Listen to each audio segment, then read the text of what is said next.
नमस्ते प्यारे बच्चों। आज हम संस्कृत भाषा में शब्द रूप प्रकरण के अंतर्गत अकारांत पुल्लिंग शब्दों का अभ्यास करेंगे। प्यारे बच्चों, आप यदि कक्षा 6 में हैं या 7 में हैं, वैसे तो आप किसी भी कक्षा में हो, कक्षा 6 से लेकर के 10 तक सभी कक्षाओं में शब्द रूप प्रकरण और धातु रूप प्रकरण ये दोनों ही बहुत ही उपयोगी रहते हैं संस्कृत के विद्यार्थी के लिए। यानी आपको कुछ शब्द रूप और कुछ धातु रूप सदैव याद होने ही चाहिए। तो आज हम, चूँकि आप नए नए हैं, कक्षा 6 के विद्यार्थी हैं या कक्षा 7 के विद्यार्थी हैं, तो आपको आज हम संस्कृत व्याकरण का ये जो बालक शब्द है, अकारांत पुल्लिंग शब्द, इसका अभ्यास करवाएंगे। तो आप देखिए, इसमें आपको यहाँ दिखाई दे रहा होगा,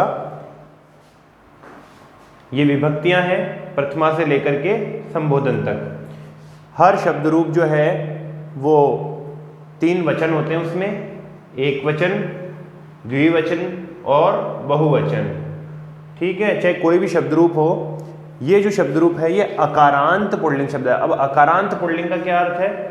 तो अकार अंत वाले, यानी जिसके अंत में अकार यानी अ आता है, अंत में अकार अंत, तो अ अंत में जिसके आता है। अब जैसे राम शब्द है, बालक शब्द है ना, तो राम अ आया, बालक लास्ट में अ आ रहा है, तो ये जो अ आ रहा है ना, इसके कारण यहाँ पर अकारांत पुल्लिंग शब्द है। और सभी अकारांत पुल्लिंग शब्द बालक के समान ही चलते हैं, यानी कि चाहे कोई सा भी अकारांत पुल्लिंग शब्द हो, बालक शब्द के अगर आपको रूप याद है तो वो उसके समान ही दूसरे अकारांत पुल्लिंग शब्द चलेंगे। तो आप देखिए, प्रथमा विभक्ति से लेकर के संबोधन तक और एक वचन से लेकर के बहुवचन तक मैंने यहाँ पर लिख दिए हैं।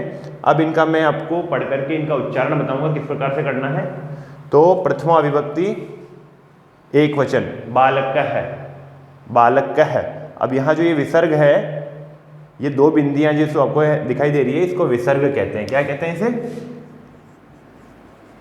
विसर्ग। और इस विसर्ग का जो उच्चारण है वो ह के समान होता है।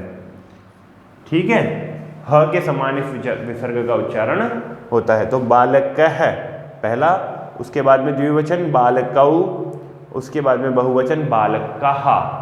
ठीक है, ये प्रथमा विभक्ति के रूप है, बालक है, बालकौ, बालकः।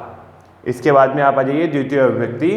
द्वितीय विभक्ति में बालकम, बालकम। अब यहाँ पर देखिए, ये कम, ये ऊ की मात्रा नहीं है। कई बच्चे ये गलती करते हैं कि इसे, इस जो नीचे जो लाइन है, इसको ऊ की मात्रा समझ लेते हैं।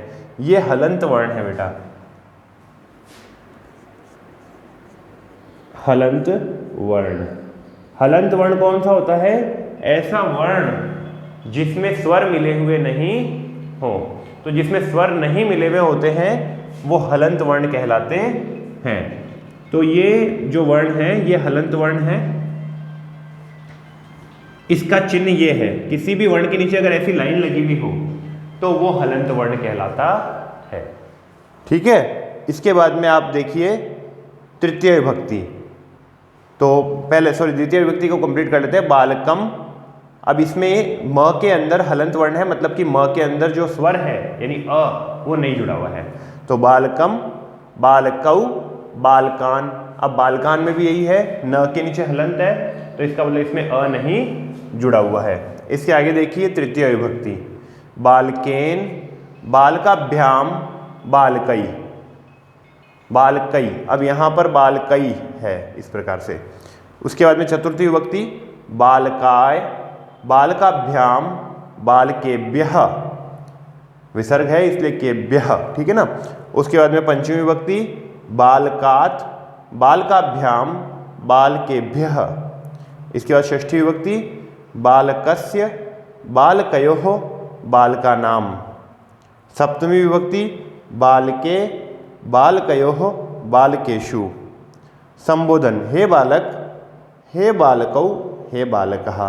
अब ये इस प्रकार से शब्द रूप प्रकरण है। जब हम संस्कृत की कारक प्रकरण या व्याकरण पढ़ेंगे उस समय इन शब्दों का किस प्रकार से उपयोग किया जाता है वो भी आपको बताया जाएगा। लेकिन आपको ये शब्द रूप याद होना बहुत जरूरी। शब्द रूप और धातु रूप ये दो प्रकरण ऐसे हैं संस्कृत के जो आपको याद होना बहुत ही जरूरी है। तो आपको क्या चाहिए कि आप इनको इस क्रम से या इस क्रम से जैसे भी आपको याद हो सके वैसे इनको आपको याद कर लेने का अभ्यास करना चाहिए। आप लिख कर याद कर सकते हैं, आप बोल कर याद कर सकते हैं।